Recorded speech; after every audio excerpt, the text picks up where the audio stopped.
স্বাদ আর সাধ্যের গড় মিলে নাকাল জনজীবন, বাজারে নেই মূল্যস্ফীতি কমার প্রভাব, নিত্যপণ্যে কাটছাট। এলএনজিবাহী কার্গো আসছে আজ, আরও 5টি আমদানির সিদ্ধান্ত, আগুনে ক্ষতিগ্রস্ত টার্মিনাল সচল।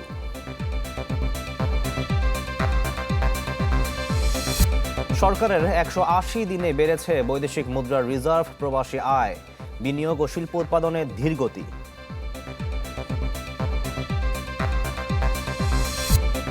চলমান ও নতুন প্রকল্প পুনর্গঠনের উদ্যোগ, চুক্তির শর্ত ও বাস্তবায়ন সক্ষমতা বিবেচনায় নেয়ার তাগিদ।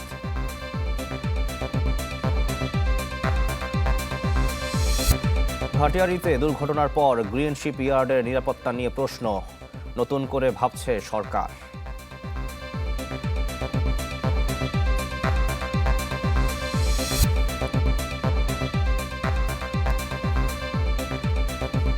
সবাইকে আমন্ত্রণ চ্যানেল 24-এর সকাল 10টার খবরে। শুনছিলেন AKS সংবাদ শিরোনাম, আর আপনাদের সাথে আছি শাকিল আহমদ। দুবেলা ভাতের সাথে একটু মাছ অথবা মাংস, সঙ্গে 2 চামচ সবজির তরকারি। মানুষের এই সাধারণ চাওয়াটুকুই দুঃসাধ্য হয়ে উঠছে লাগামহীন দ্রব্যমূল্যের বাজারে। নিম্ন মধ্যবিত্তের হাসিমুখগুলো তাই দিন দিন ঢাকা পড়ছে নিদারুণ দুশ্চিন্তায়। হিসাব মেলাতে না পেরে কাটছাট হচ্ছে বেঁচে থাকার স্বাভাবিক চাহিদাগুলো। মুহাজির হকের রিপোর্ট, ছবি তুলেছেন রিপু আহমদ ও নির্মল বর্মন।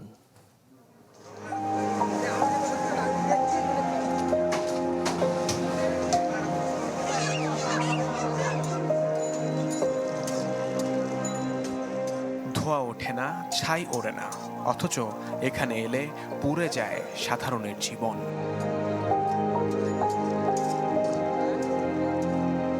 দুবেলা পরিবার নিয়ে একটু ভালো থাকা কিংবা ভালো খাওয়ার সাধারণ চেষ্টাগুলো যেন পরাজিত হয় নিত্যপণ্যের দামের পাগলা ঘোড়ার কাছে। লাউ কত করে বাজান? 70। টমেটো 130। 1 কেজি নিলে কম নেই। রাজধানীর কারওয়ান বাজারের ভিড়ে কথা হলো এনজিও কর্মকর্তা সেবাস্টিয়ানের সাথে। বাইরে থেকে দেখলে তাকে বেশ প্রাণবন্ত মনে হলেও ভেতরে চুপসে থাকে তার মধ্যবিত্ত মন। যেমন করে বাড়ে না তার বাজারের ব্যাগটার ওজন। আমার আগে যে ইনকাম দিয়ে যেভাবে চলতাম, সেই ইনকাম দিয়ে আসলে আমার পরিবার সেভাবে চলছে না। কারণ শুধু শাকসবজি না, অন্য জিনিসের দামটা আসলে বেড়েছে। বিশেষ দিনে পরিবারের আবদার থাকে একটু ভালো খাওয়ার, কিন্তু 800 টাকায় গরুর মাংস কিংবা 300 টাকায় কক মুরগি কেনার সামর্থ্য নেই খন্দকার মুহিতের। তাই মুরগির গিলা কলিজা কিনেই সান্ত্বনা দেবেন সন্তানদের। আয়ের সাথে ব্যয়, যে সমস্ত আয় হচ্ছে সেই আয় দিয়ে আমাদের মতো মানুষের মুরগি কেনা সম্ভব হচ্ছে, ইচ্ছা থাকলেও পারতেছে না। মোহাম্মদপুর টাউন হলে মাছ বাজারে দেখা হলো ধানমন্ডির বাসিন্দা আনোয়ারুল আজিমের সাথে। বললেন দীর্ঘদিনের সচ্ছল জীবনের অভ্যেস একটু একটু করে ছাড়তে হচ্ছে তাকে। 3000 টাকার ইলিশের সামনে দাঁড়িয়ে মেনে নিচ্ছেন নিজের অসহায়ত্ব। আজকাল তাই আমিষের স্বাদ মেটাতে 220 টাকায় কিনছেন পাঙ্গাস। গরিবের যে মাছ 2 মাস আগেও ছিল 150 টাকা। প্রত্যেকটা জিনিসের দামই খুব বেশি মানে কি অনেক বেশি। আমি জানি না যারা দিন আনে দিন খায় বা তাদের সেটা আর্নিংটা বাড়ে নাই, কিন্তু তারা কিভাবে চলে আমি চিন্তা করতে আমার খারাপ লাগে। ইলিশের রূপালী রূপের সামনে প্রতিদিন বসে থাকা মানুষটাও এর স্বাদ চেখে দেখতে পারেননি গত 1 বছরে। টিপু হাওলাদারের মতো সাধারণ মাছ বিক্রেতা আর ক্রেতাদের গল্প তাই সমানে সমান এই দুর্মূল্যের বাজারে।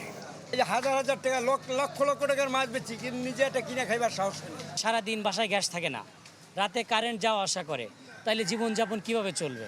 কার কাছে বলবো আমাদের মনের কথা? কার কাছে বলবো? কে শুনে? যা পাই তাই নিয়ে যাই, বেশি না কম নেই। একটু যদি বাজার দরটা নিয়ন্ত্রণ হইতো, আমরা হয়তো খাওয়া দাওয়াটা অন্তত নিশ্চিন্তে করতে পারতাম। দৈনন্দিন জীবনে কেনাকাটার তালিকা ছোট করতে করতে নিম্ন মধ্য আয়ের মানুষ এখন জীবনের স্বপ্নগুলোকেই কাটছাঁট করছে প্রতিনিয়ত। তবে তারা মনে করেন নীতি নির্ধারকদের নীরবতা না ভাঙলে দৈনন্দিন এই লড়াই একসময় কেবল বাজারের গল্প থাকবে না, পরিণত হবে এক নীরব মানবিক বিপর্যয়ে। মুহাজির হক, চ্যানেল 24, ঢাকা। নতুন সরকারের 180 দিনে বৈদেশিক মুদ্রার রিজার্ভ ও প্রবাসী আয় বেড়েছে, রপ্তানিতেও এসেছে সাময়িক গতি। জুলাইয়ে অর্থনৈতিক কর্মকাণ্ড সম্প্রসারণের ইঙ্গিত মিললেও বিনিয়োগ, কর্মসংস্থান ও শিল্প উৎপাদনে কাঙ্ক্ষিত গতি ফেরেনি, যদিও আমদানি বাড়ার সূচক নতুন বিনিয়োগের ইঙ্গিত দেয়।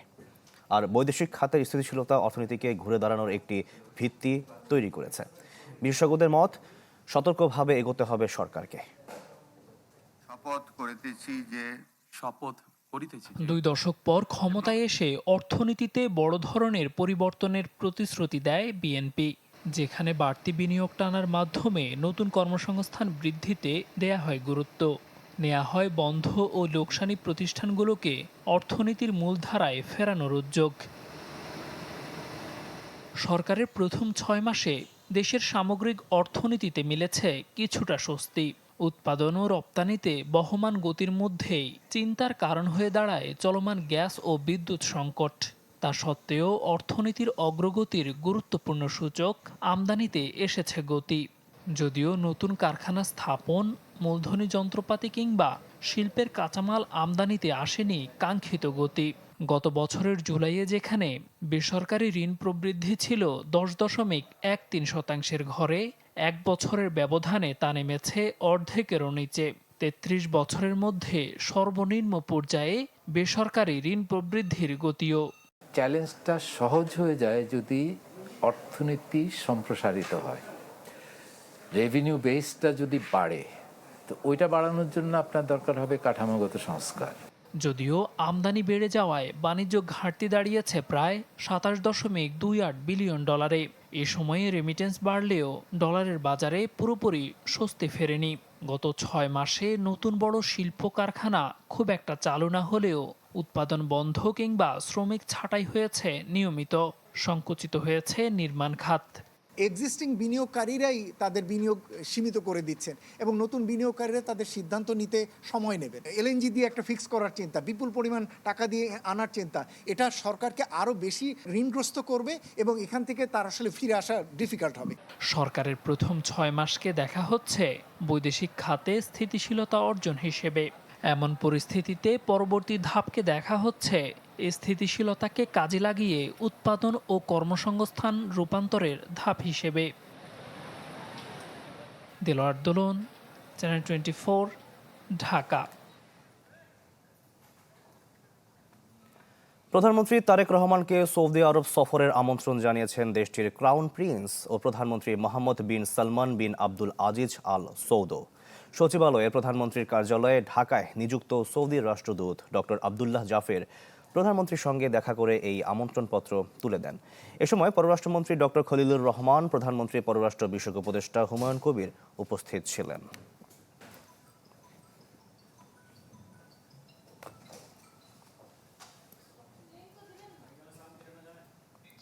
দর্শক, আপনারা জানেন নারীদের জন্য রাজধানীতে আজ থেকে চালু হচ্ছে পিঙ্ক বাস।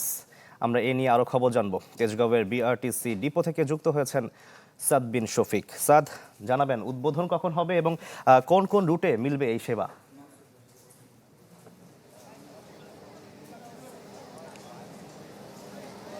শাকিল, উদ্বোধন হওয়ার কথা কিন্তু কিছুক্ষণের মধ্যেই আছে। আপনি এরই মধ্যে জেনেছেন যে ঢাকাতে 10টি পিঙ্ক বাস নামছে, অর্থাৎ নারীদের জন্য বিশেষায়িত বিআরটিসির এই উদ্যোগ। আমার পেছনে কিন্তু সারিবদ্ধভাবে বাসগুলো দাঁড়িয়ে আছে। কিছুক্ষণের মধ্যে আমরা শুনেছি মন্ত্রী আসবেন এবং এই উদ্যোগের উদ্বোধন করবেন। এবং ঢাকা শহরের এই 10টি বাস ছাড়াও কিন্তু আমরা যতটুকু জেনেছি চট্টগ্রাম এবং বগুড়াতে 2টি করে বাস কিন্তু নামছে, অর্থাৎ মোট 14টি এই ধরনের বিশেষায়িত নারীদের জন্য বাস কিন্তু আজকে থেকে সেবা দেওয়ার জন্য পথে থাকবে এবং মোট 13টি রুটে এই সেবা নারীরা পেয়ে থাকবেন। এবং আরেকটি বিষয় শাকিল আপনাকে মনে করে দিতে চাই, বিআরটিসির এই ধরনের উদ্যোগ কিন্তু আগেও একাধিকবার নেওয়া হয়েছিল, তবে সেই উদ্যোগ কিন্তু খুব বেশি দিন টেকেনি, অর্থাৎ বাসগুলো একটা পর্যায়ে বন্ধ করে দেওয়া লেগেছিল নানা কারণে। এখন এই পূর্বের যেই অভিজ্ঞতা ছিল সেই অভিজ্ঞতা থেকে শিক্ষা নিয়ে আসলে বর্তমান যে উদ্যোগটা নিতে যাচ্ছে সরকার, সেই উদ্যোগটা আসলে কতটা ফলপ্রসূ হয়, নারীদের জন্য কতটা উপকারী হয় সেটি কিন্তু আসলে সেদিকে সবার নজর থাকবে। কিছুক্ষণের মধ্যে এটি উদ্বোধন হবে। ঢাকার যেই স্টপেজগুলো সেগুলো হচ্ছে, আমি যদি একটু বলি, নতুন বাজার, উত্তর বাড্ডা, মধ্য বাড্ডা, রামপুরা, মালিবাগ, কাকরাইল, পল্টন, গুলিস্তান, খিলগাঁও, তালতলা, মুগদা, কমলাপুর, ড্যামরা স্টাফ কোয়ার্টার, গুলিস্তান, সচিবালয়, মৎস্য ভবন, কলাবাগান, শাহবাগ। অর্থাৎ আমি যদি বলি ঢাকা শহরের মোটামুটি যেসব মেজর রুট আছে সেসব মেজর রুটে এই বাসগুলো কিন্তু চলবে এবং এই বাসের যারা স্টাফ থাকবেন তারাও সবাই নারী থাকবেন এবং নারীদের জন্য শুধুমাত্র কেবল নারীরাই এই বাসে চড়তে পারবেন। সব মিলিয়ে সরকারের আপনি জানেন 180 দিনের একটি নির্বাচনী ইশতেহার অনুযায়ী 180 দিনের একটি কর্মপরিকল্পনা নির্ধারণ করেছিল। তার মধ্যে কিন্তু ছিল নারীদের জন্য নিরাপদ বাসের ব্যবস্থা করা এবং তারও অংশ হিসেবে কিন্তু এই জাস্ট সরকার দায়িত্ব নেওয়ার 6 মাসের মাথায় কিন্তু আজকের এই উদ্যোগটি নেওয়া হচ্ছে।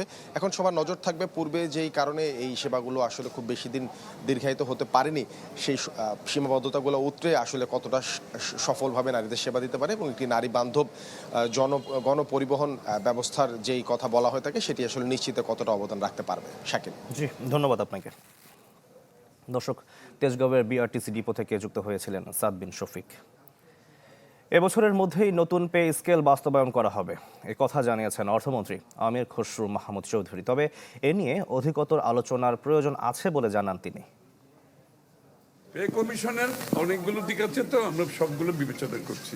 এবছরের মধ্যে হবে, সবই হবে, কিন্তু এখানে তো অধিকতর আলোচনার বিষয় আছে, তাই না? আমরা আজকে একটা দিক নিয়ে আলোচনা করেছি, আর অন্যান্য দিক আছে। সব বিষয় আলোচনার পরে পূর্ণাঙ্গ যখন সিদ্ধান্ত হবে তো আপনাদের সামনে উপস্থাপন করব। বদলে যাচ্ছে অর্থ বছর। আগামী অর্থ বছর হবে 9 মাসে, আর 2028-29 থেকে এপ্রিলে শুরু হয়ে শেষ হবে মার্চে, যা এখন জুলাই থেকে জুন মেয়াদে হিসাব করা হয়। এমন প্রস্তাব অনুমোদন করেছে মন্ত্রিসভা। মূলত বর্ষাকালে অবকাঠামো উন্নয়ন কার্যক্রমে ধীরগতি ও জনদুর্ভোগের কথা চিন্তা করেই এমন সিদ্ধান্ত নেওয়া হয়েছে। এক্ষেত্রে মন্ত্রী পরিষদ, অর্থ বিভাগ, বাংলাদেশ ব্যাংক, এনবিআর সহ অন্যান্য অংশীজনরা মিলে কমিটি গঠন করে বাস্তবায়নের রূপরেখা ঠিক করবে। সরকারের আর্থিক ব্যবস্থাপনার বিভিন্ন সিস্টেমেও প্রযুক্তিগত পরিবর্তন আনতে হবে। এর বাইরে র্যাব বিলুপ্ত করে স্পেশাল রেসপন্স ব্যাটালিয়ন নামে বিশেষ বাহিনীর আইনের খসড়ার চূড়ান্ত অনুমোদন দেওয়া হয়েছে। এদিন কাঁচামরিচ ও টমেটো আমদানিতে শুল্ক কর অব্যাহতির প্রস্তাব অনুমোদিত হয়। মন্ত্রী পরিষদ সচিব নাসিমুল গনি এবং জনপ্রশাসন মন্ত্রণালয়ের সচিব মোহাম্মদ এহসানুল হকের চুক্তিভিত্তিক নিয়োগের মেয়াদ আরও 1 বছর বাড়ানো হয়েছে। নাসিমুল গনি গত ফেব্রুয়ারিতে মন্ত্রী পরিষদ সচিবের দায়িত্ব নেন। এর আগে তিনি স্বরাষ্ট্র মন্ত্রণালয়ের জ্যেষ্ঠ সচিব ছিলেন। আর মোহাম্মদ এহসানুল হক জনপ্রশাসন মন্ত্রণালয়ের জ্যেষ্ঠ সচিব হিসেবে দায়িত্ব পালন করছেন। দুজনই BCS 1982 ব্যাচের কর্মকর্তা। প্রশাসনের গুরুত্বপূর্ণ পদে অবসরপ্রাপ্ত কর্মকর্তাদের চুক্তিভিত্তিক নিয়োগের ধারাবাহিকতায় তাদের মেয়াদ বাড়ানো হলো।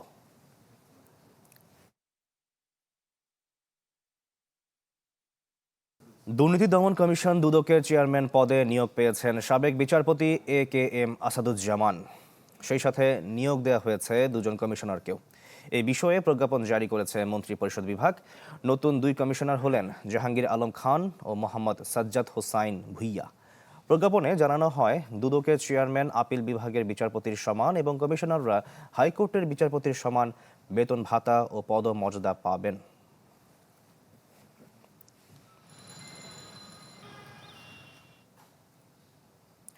মতিঝিলের শাপলা চত্বর হত্যাকাণ্ডে মানবতা বিরোধী অপরাধের মামলায় সাবেক সেনাপ্রধান আজিজ আহমেদের বিরুদ্ধে ইন্টারপোলের মাধ্যমে রেড নোটিশ জারির উদ্যোগ নেওয়া হয়েছে।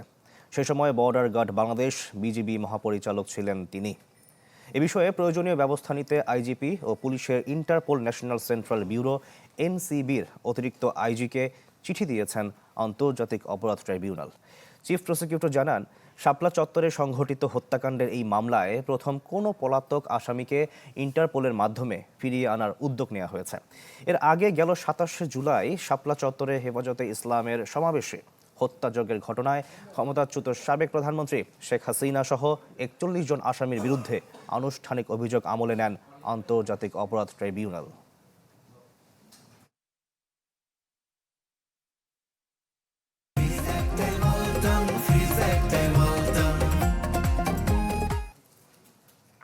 অবশেষে ঠিক হলো আগুনে ক্ষতিগ্রস্ত ভাসমান LNG টার্মিনালের 2 বয়লার। 2-1 দিনের মধ্যেই পুরো দমে মিলবে গ্যাস সরবরাহ। এছাড়া LNG নিয়ে নতুন আরেকটি কার্গো আসছে আজ। এ মাসেই আরও 5টি আমদানির অনুমোদন দেওয়া হয়েছে। আমদানি করা এলএনজি খালাসে 2টি টার্মিনাল পরিচালনা করে এক্সিলারেট। এর মধ্যে গত 21 জুলাই আগুনে ক্ষতিগ্রস্ত হয় একটি।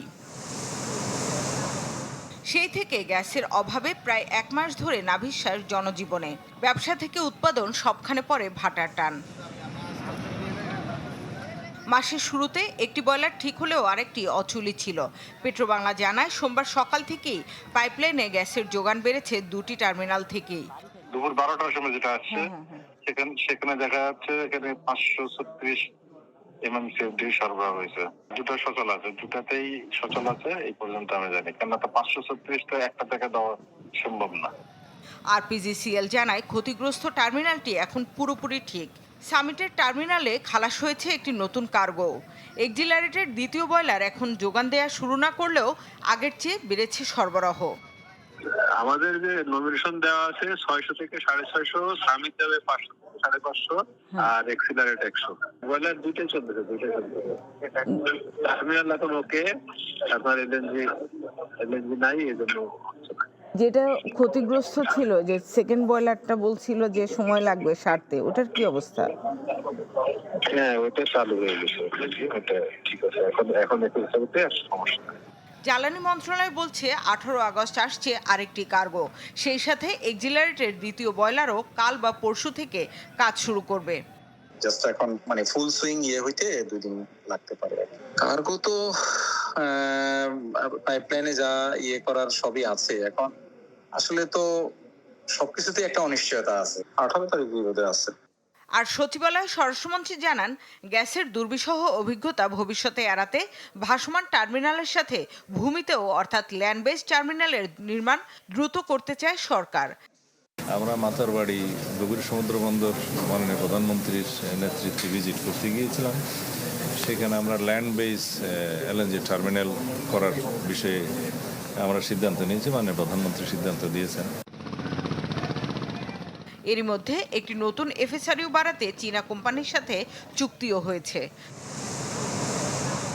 শামিমা সুলতানা, চ্যানেল 24, ঢাকা। চট্টগ্রামে যে জাহাজ কাটতে গিয়ে প্রাণ হারিয়েছে 9 শ্রমিক, তার পরিবেশ ছাড়পত্রের মেয়াদ শেষ হয়েছিল দুর্ঘটনার 2 দিন আগে। অথচ নতুন করে ছাড়পত্র না নিয়েই কাটা হচ্ছিল জাহাজটি। তাছাড়া দুর্ঘটনার পর বেরিয়ে এসেছে জাহাজটিতে হাইড্রোজেন সালফাইড ছিল। প্রশ্ন উঠেছে, তাহলে কিভাবে জাহাজটি নিরাপদ বলে কাটার অনুমতি দিল সরকারি 6টি সংস্থা? প্রশ্ন দেখা দিয়েছে গ্রিন শিপইয়ার্ডগুলোর নিরাপত্তা নিয়েও। ভাটিয়ারীর ফেরদৌস স্টিল মিলে এমটি রাশি নামে যে জাহাজে কাজ করতে গিয়ে বিষাক্ত গ্যাসে 9 জনের প্রাণ গেছে, সেটি কাটা হচ্ছিল প্রায় 1 বছর ধরে। জাহাজটিতে ব্যালাস্ট ট্যাঙ্ক ছিল 4টি, যার একটি আগেই কাটা শেষ। দ্বিতীয়টিতে কাটতে গিয়ে ঘটে দুর্ঘটনা।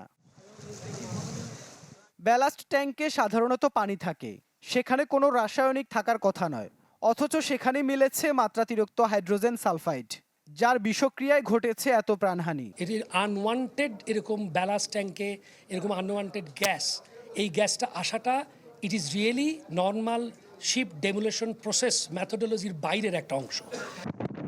বিস্ময়কর হচ্ছে, ফেরদৌস স্টিল গ্রিন শিপইয়ার্ড হলেও দুর্ঘটনার 2 দিন আগে শেষ হয়ে যায় তাদের পরিবেশ ছাড়পত্র। কিন্তু শেষ হওয়ার 1 মাস আগে আবেদনের কথা থাকলেও তা করেনি প্রতিষ্ঠানটি। এই ছাড়পত্রটার ক্ষেত্রে স্পেশালি এটা 1 বছর পার হয়ে গেছে, এখনো জাহাজটার কাজ শেষ হয়নি। বিধিগতভাবেই ছাড়পত্রটা নবায়ন করা দরকার ছিল, তারা নবায়নের আবেদন করেনি। আমরা এই আবেদন না করার কারণে এটাকে আমাদের পরিবেশনের সাধারণ অনুযায়ী ক্ষতিপূরণ আরোপের জন্য এনফোর্সমেন্ট করার জন্য পাঠিয়েছি। নানা ত্রুটির পরও ফেরদৌস স্টিলকে জাহাজ কাটার জন্য সরকারি 6টি সংস্থা কিভাবে ছাড়পত্র দিল তা নিয়েও উঠেছে প্রশ্ন। একই সাথে এই দুর্ঘটনার পর প্রশ্নের মুখে গ্রিন শিপইয়ার্ডের নিরাপত্তার বিষয়টি। কেননা যেসব প্রতিষ্ঠান হংকং কনভেনশন অনুযায়ী সব শর্ত পূরণ করে তাদেরই দেয়া হয় এই সনদ। চট্টগ্রামে এমন সনদ পেয়েছে 23টি ইয়ার্ড। যারা সার্টিফিকেশন দিচ্ছে তাদেরও রেসপন্সিবিলিটি আছে যে যারা ট্রেনিংগুলো দেওয়ার কথা, ইকুইপমেন্টসগুলো যেগুলো ব্যবহৃত হচ্ছে সেগুলো সঠিকভাবে আপনার ব্যবহৃত হচ্ছে কিনা, রাইটলি ইউজড হচ্ছে কিনা এবং চর্চাটা হচ্ছে কিনা। আরেকটা বড় ব্যাপার হচ্ছে যে মালিকের মানসিকতা এবং তাদের মাইন্ডসেট, এটা হচ্ছে সবচেয়ে বড় সমস্যা। এখানে যদি ফ্যাক্টরি ইন্সপেক্টর, বিস্ফোরক, পরিবেশ এরা যদি সক্রিয় হয় তাইলে কোনো সময় এই বিস্ফোরণ ঘটতে পারে। অর্থাৎ ইন টোটো আইন কার্যকর, শ্রম আইন কার্যকরী করার জন্য ফ্যাক্টরি ইন্সপেক্টরটা আছে। সরকার বলছে এবারে দুর্ঘটনার পর এই শিল্প নিয়ে নতুন করে ভাবতে হচ্ছে তাদেরও। শিপ ব্রেকিং আমাদের দেশের অত্যন্ত গুরুত্বপূর্ণ একটা খাত, যাতে করে এই খাতটা এই নিরাপত্তা মেজারগুলো ফলো করে ভবিষ্যতে আরও ডেভেলপ করতে পারে, সেই ব্যাপারে আমরা সুপারিশমালা দিব। বিলসের তথ্য অনুযায়ী গত 1 বছরে শিপ ব্রেকিং ইয়ার্ডে দুর্ঘটনা ঘটেছে 84টি, যাতে প্রাণহানি 15 জনের, আর গত 13 বছরে প্রাণ গেছে 161 জনের। ইবেন মীর, চ্যানেল 24, চট্টগ্রাম। স্বপ্ন ছিল সংসারের সচ্ছলতা ফেরানোর, সেজন্য দালালকে দেন মোটা অঙ্কের টাকা। কিন্তু গ্রিসে পৌঁছানোর আগেই ভয়ঙ্কর সমুদ্র যাত্রায় থমকে যায় সব। নিখোঁজের খবর আসে সুনামগঞ্জের 5 জনের। এরপর থেকেই অপেক্ষায় দিন কাটছে স্বজনদের। উন্নত জীবনের স্বপ্নে উত্তাল সমুদ্র যাত্রা। 25 জনের ধারণ ক্ষমতার নৌকায় গাদাগাদি করে তোলা হয় 42 জনকে। গন্তব্য লিবিয়া থেকে গ্রিস, কিন্তু মাঝপথে দিক হারিয়ে বিচ্ছিন্ন হয় যোগাযোগ। খবর আসে নিখোঁজের। সেই তালিকায় রয়েছে সুনামগঞ্জের 5 যুবক। তাদের একজন শান্তিগঞ্জ উপজেলার চিকারগান্দি গ্রামের মামুন খান। দালালের হাতে মোটা অঙ্কের টাকা দিয়ে পাড়ি জমান বিদেশে, কিন্তু গত 3 আগস্ট নৌকায় ওঠার পর থেকেই আর খবর পায়নি পরিবার। আমার কত কইছে, বাবা আমার 2-3 দিনের ভিতরে গেম দিব, আমার লাগে আশীর্বাদ করছে। খালি কইছে যে আমরা 3-4 তারিখ একটা গেম দিব। দালালের সাথে মাত হয়েছে, দালালে কইছে যে তার গেম সাকসেসফুল। একই অপেক্ষা হৃদয়, রিপন, এনাম ও সাব্বিরের পরিবারে। জানা নেই প্রিয়জন জীবিত নাকি মারা গেছেন। কিছু দালাল চক্র আছে, যে দালালরা প্রলোভন দিয়ে ওদেরকে ইটালির উদ্দেশ্যে আপনার ওই অবৈধ পথে সাগর পাড়ি দেওয়াচ্ছে। আমাদের পাশের বাড়ির রিপন, এনাম সব নিখোঁজ, তাদেরকে আমরা চাই। এ নিয়ে কোনো অভিযোগ না পেলেও বিষয়টি খতিয়ে দেখার কথা জানিয়েছে পুলিশ। আর উপজেলা প্রশাসন বলছে নিখোঁজের বিষয়টি ঊর্ধ্বতন কর্তৃপক্ষকে জানানো হয়েছে। এই সংক্রান্তে এখনো আমরা কোনো অভিযোগ পাইনি এবং তাদের নাম ঠিকানাও পাওয়া যায়নি। নাম ঠিকানা পেলে আমরা যোগাযোগ করে তার পরিবারের সাথে যোগাযোগ করে এটা ঘটনার সত্যতা নিশ্চিত করে পরে আইনগত ব্যবস্থা গ্রহণ করব। জেলা প্রশাসক স্যারকে অবগত করেছি এবং আমাদের যে জেলা জনশক্তি ও কর্মসংস্থান ব্যুরো কার্যালয় আছে তাদেরকেও অবগত করা হয়েছে। এটি আমরা পরবর্তীতে আবার দূতাবাসের মাধ্যমে এটির বিষয়ে আমরা আবার পরবর্তীতে খোঁজ খবর নিব আর কি, প্রয়োজনীয় ব্যবস্থা গ্রহণ করব। ভূমধ্য সাগরের এই বিপজ্জনক পথে ছুটে চলা নতুন নয়। চলতি বছরের মার্চেও অবৈধভাবে লিবিয়া থেকে গ্রিস যাওয়ার পথে প্রাণ হারান সুনামগঞ্জের 13 জন। Desk report, channel 24। দর্শক, রাজধানীর সিএনজি স্টেশনে গ্যাস সরবরাহের খবর জানাতে তেজগাঁও ফিলিং স্টেশন থেকে যুক্ত হচ্ছেন সহকর্মী শফি মাহমুদ সাগর। সাগর, গ্যাস সংকটের খবরাখবর জানান এবং গ্রাহকদের ভোগান্তি কতটা?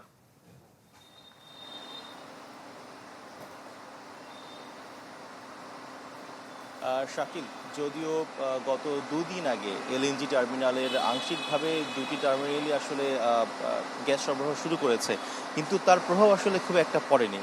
কারণ আমরা এখানে দেখতে পেয়েছি যে এই ফিলিং স্টেশনটিতে এসে আমরা দেখতে পেয়েছি যে গ্যাসের চাপ, যেটি আসলে থাকার কথা ছিল কমপক্ষে 180 থেকে 200 PSI, কিন্তু সেখানে এখন মাত্র আছে 50 থেকে 60।